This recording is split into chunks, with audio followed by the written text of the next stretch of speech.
Well, welcome tonight. Come on in, everyone. Find yourself a place to sit. Closer to the fire, the better tonight. A little bit of snow in the air. And tonight, I want to finish up telling you the story by Max Brand of Dan Barry's daughter. So get something in your mug.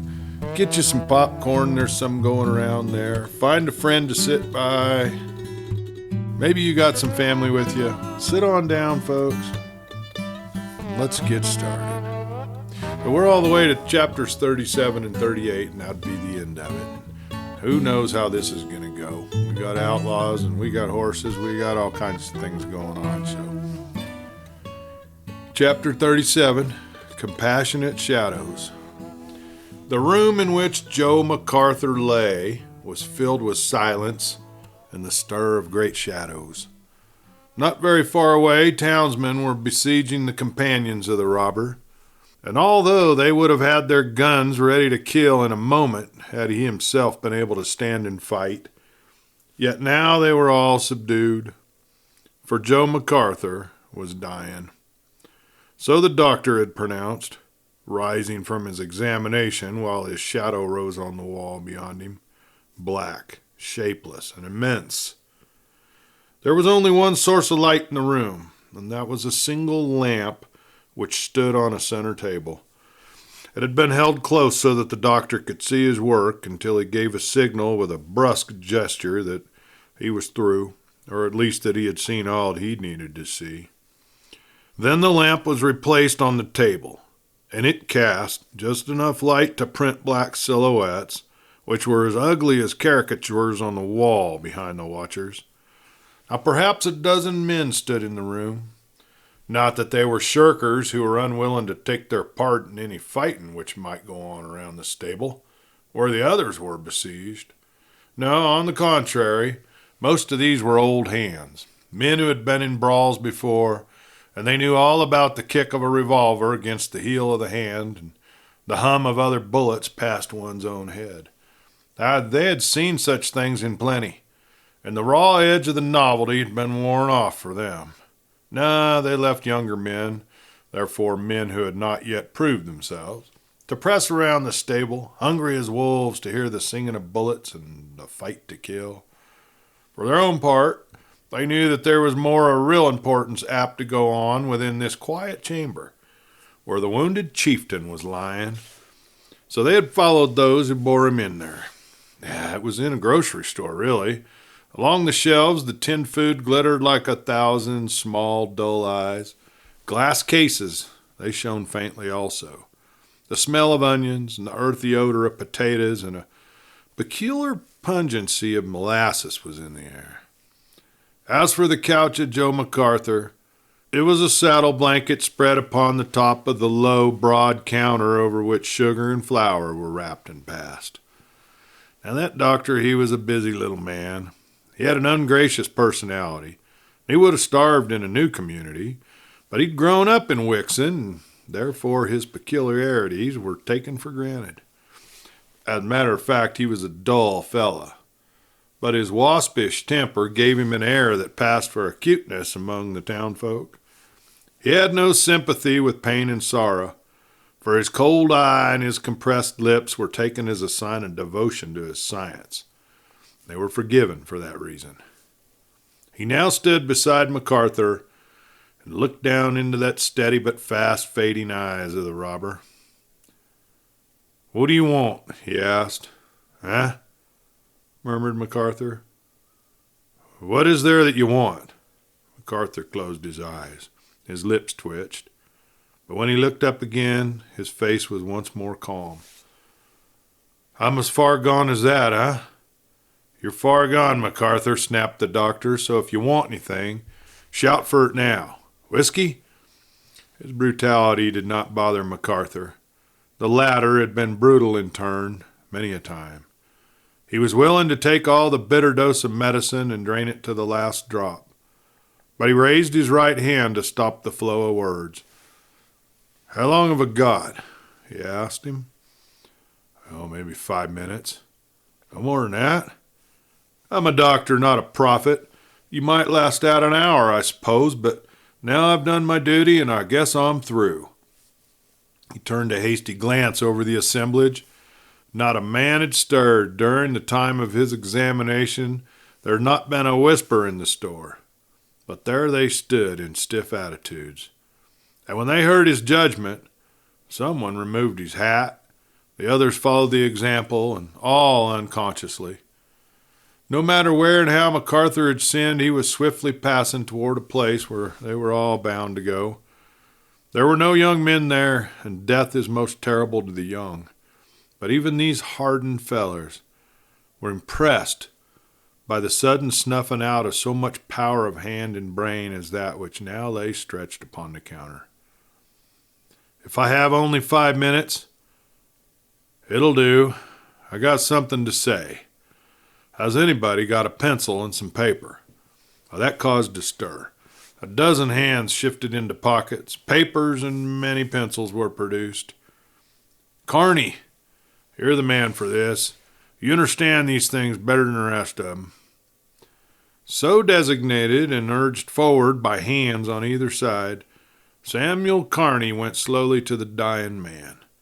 He had not failed to note the quick turn of the head with which Joe MacArthur had heard the name pronounced. And Carney, his brain reeling, crept slowly forward, feeling that if MacArthur was facing death, he himself was facing something which was far worse. After all, how beautifully just it was, how accurately destiny was dealing with him. On the very day when he had confessed his sin, and when that confession had been rewarded, as he felt, with utter absolution, he was to stand beside a man who had been his unwilling victim and write down the words which were to damn himself forever in the eyes of the community. For there was no mistaking the cruel satisfaction which sparkled now in the eyes of the dying man. He had been trapped and betrayed, and now he should have the consummate satisfaction of betraying the traitor.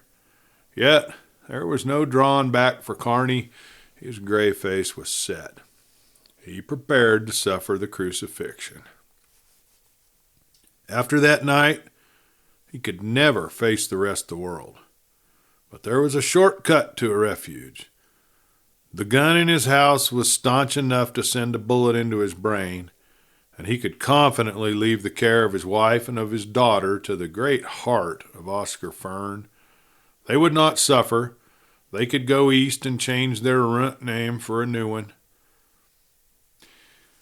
I got something to say, went on Joe MacArthur, that'll give Sam Carney a lot of fun to write down. He paused, and his wicked grin froze the very heart of that poor cashier. Come closer, the rest of you, he commanded. I want you to hear it, in case he ain't going to write it down fast enough. They glided, all of them, obediently closer. Put something under my head. It's hard to talk lying flat this way. Again, they obeyed. Whiskey. A flask was instantly at his lips. Now I'm ready. Here he coughed violently, and again more weakly. A bloody bubble rose to his lips, broke, and he wiped away the red drops with the back of his hand. Then his arm dropped and hung limp down from the counter. A great long arm, so that the fingers actually touched the dust. And it flashed through the mind of Carney that this moment the outlaw had actually come to death's door, and there would be no narrative. But no, now he was speaking. His voice was low and hurried, but each word was perfectly distinct. If that stumbling pencil failed to record these words, a dozen ears would be ready to swear to them the next day. I ain't got much time. I got to hurry. I got to begin with the most important part of what I got to say. He turned his head and he rolled his eyes around the semicircle of faces. Is what I say going to be believed? There was a general nodding of the heads around, and an unaccustomed touch of mercy made someone step closer and advise him that he had better save his strength and do no talking. To hell with that, answered MacArthur, with a faint shadow of his old sneer returning. I got the life of another man on my hands, I got to get rid of it. So to start right there, it was me that killed Nichols and Springer. Gloucester didn't have nothing to do with it. He wasn't at the mine. He was away hunting. When he come back and found the two of them dead, I guess he knew how folks would figure.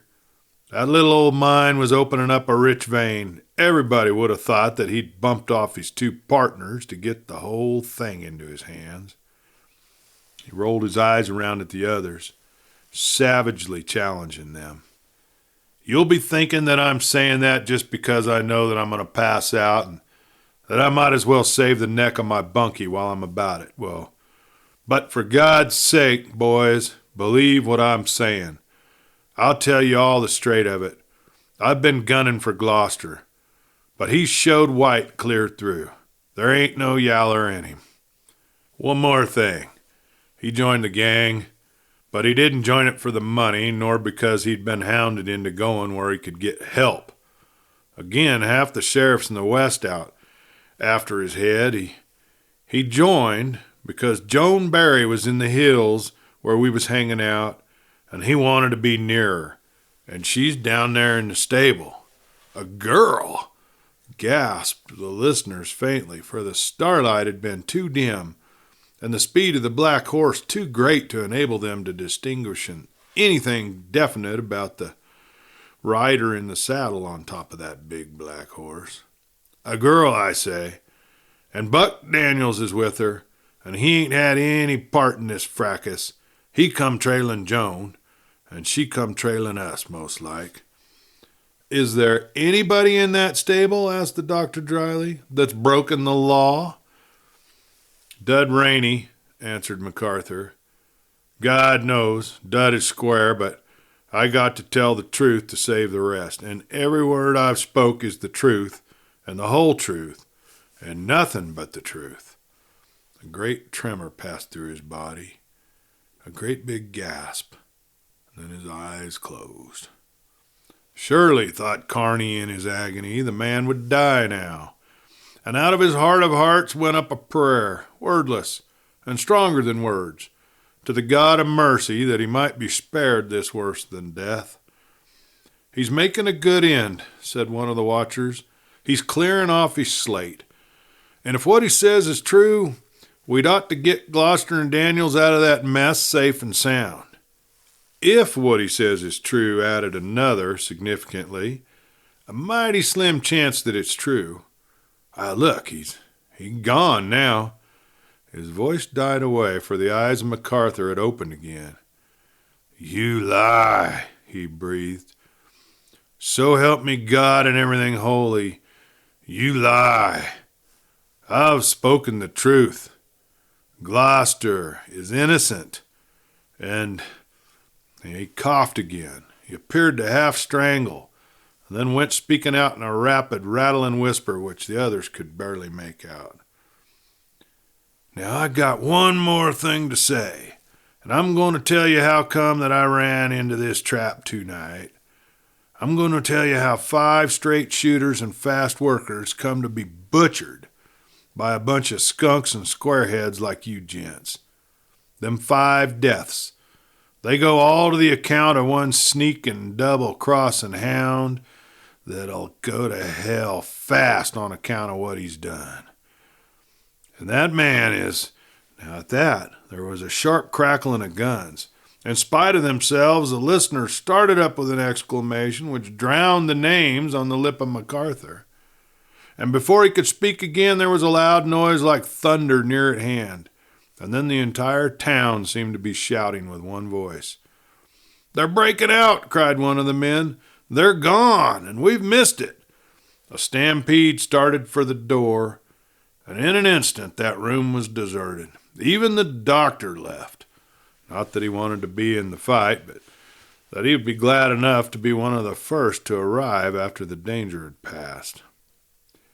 There remained only the dying man and Samuel Kearney, and the latter looked down into the dull eyes of MacArthur. You lucky dog. Lucky, whispered MacArthur. Listen to me, cried Kearney eagerly. What mattered it to him that the rest of the town was in an uproar? He had only a few speeding seconds in which to attempt to clear himself with a man who was bound for another world. Listen to me and try to believe me, MacArthur. I rode out there to warn you tonight. My nerve failed me today. I went out to the Thompson place this evening and waited for you. The trouble was that I got there hours too early. I waited, and while I was waiting, I fell asleep. And when I woke up, you'd gone by with your men. I lighted matches, and I saw by the light the marks of the hooves of your horses going down the trail. It was then that I jumped on my horse, and I rode like mad for Wixon. But nothing was any good. And by the time I came in, guns were crackling. MacArthur, that's the truth. I'd taken out $500 to pay you the trouble that you'd taken to work the deal through. If Rainey's right, would you use that $500 to clear him? Would you use it to hire a real lawyer to fight for his skin, Carney? I would. I shall. There ain't no use. They butchered 'em all by this time, but you wouldn't do it anyways. There ain't no truth in you. Nothing but lies. Nothing but lies. And me, after what I'd been and after what I've done, to be took in by such a skunk as you. MacArthur, if you'll... Don't you talk. Ain't got time to listen. There's other things. God, what a pile I got to think about. What a pile. Only... He paused. Is Gloucester going to be safe? And Daniels, too. MacArthur, you've cleared them completely. Well, thank God for that. And another pause. Suddenly he started. Shoot low, boys, and shoot fast, he cried aloud, and then he dropped back with a thud upon the counter. This was the death of Joe MacArthur. Chapter 38, White Magic. The ray of light which struck through the darkness and among the trees was instantly lost again. Joan reined back the captain to the spot from which she had first seen it, and there she made it out again, a steady yellow streak through the blackness. She located it carefully and then struck forward again. All day she had been wandering on horseback since they had broken out of Wixon just before the dawn, but the stallion went up the slope as easily as if he had not done a day's work for a month. Well, she had taken care to approach the place stealthily, but now she rode straight in upon it, and there she found a very small fire which had been built in the center of a number of large boulders. There was no one beside it, neither were there any footprints, for there was nothing but rocks on which to step. Yet she hesitated only an instant, and then called out loudly, Harry! Harry Gloucester! There was no answer. She called again, and since the silence continued, she sank down upon a stone, and dropping her face upon her hands, she gave herself over to the thoughts which had been riding with her all the day. Then, for no reason, she looked up suddenly and saw that Harry Gloucester was standing before her. His rifle was in his hand. A blood-stained rag was tied around his face, and the face itself was pale and drawn, with something in it which she had never seen there before. There was an unyielding hardness in his look, a gloomy desperation. But the blood and the bandage banished the smaller details to her mind. "Oh, Harry," she cried, "they've hurt you." He looked down at her in wonder as she arose.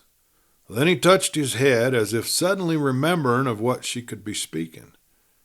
"Oh, that's nothing, just a nick." She breathed a sigh of relief. "And Dad? Is he back there waiting? Didn't he recognize my voice? I want him here too, before I tell you the great news." There was no answer from Gloucester. "Harry," she whispered, "what happened? Where is he?" "Where he can't answer you, Joan. But he left something for you that he said you'd never seen." He took out a large oval locket and handed it to her. She received it with trembling fingers.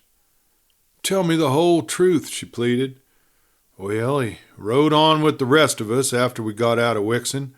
He said nothing about being hurt, but after we'd decided that each of us had better go his own way, and Rainey had gone off, I said goodbye to Buck, and I noticed that he was riding shaky in the saddle, and I sneaked along behind. And as soon as he was behind a hill, he sort of fell out of the saddle, more like a fall than getting off, you see, and he pulled off his coat. Then I saw what had happened and went up to him. He paused. In the end, he concluded, Buck wanted me to give you this love, and if I ever saw you again, and give you this pair of pictures. She opened the locket, wiping away her fast-falling tears to see what was inside. Within, she found 2 pictures. One of a smiling girl, enough like Joan to be her sister. But the fashion of her clothes was that of 20 years gone by, and she knew that it was her mother, unhappy Kate Cumberland. Now the opposite face was the strangest she had ever seen. It was that of a young man, with dark hair and eyes, a face spirit thin and wonderfully handsome. There was a suggestion about it that the man would instantly leap into violent action. And she did not need to be told his name. It was her father, Dan Barry, from the knowledge of whom she had been so carefully shielded through so many years.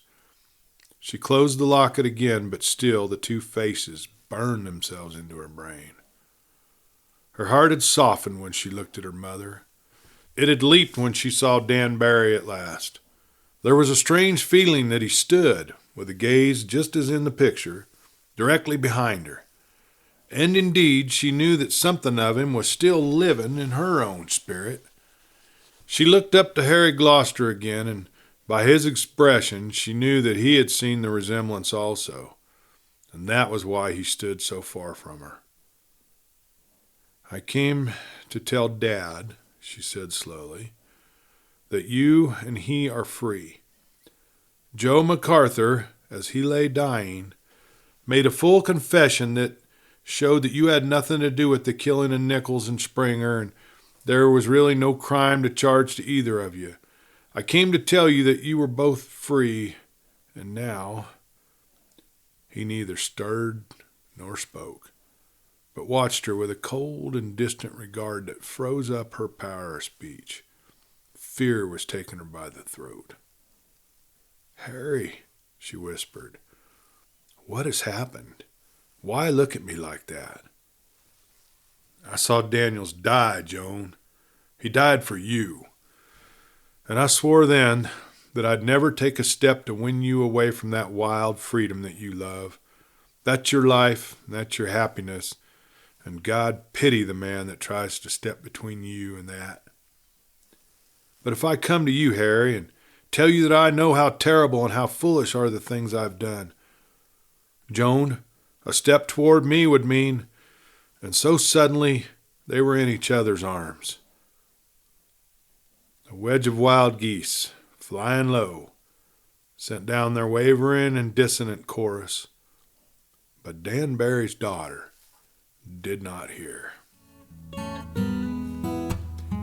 And that's the end of that story, folks. Maybe she finally figured out how to break the spell. Well, gosh darn, had fun tonight. Good to see y'all. And can't wait till next time I see you here around the campfire.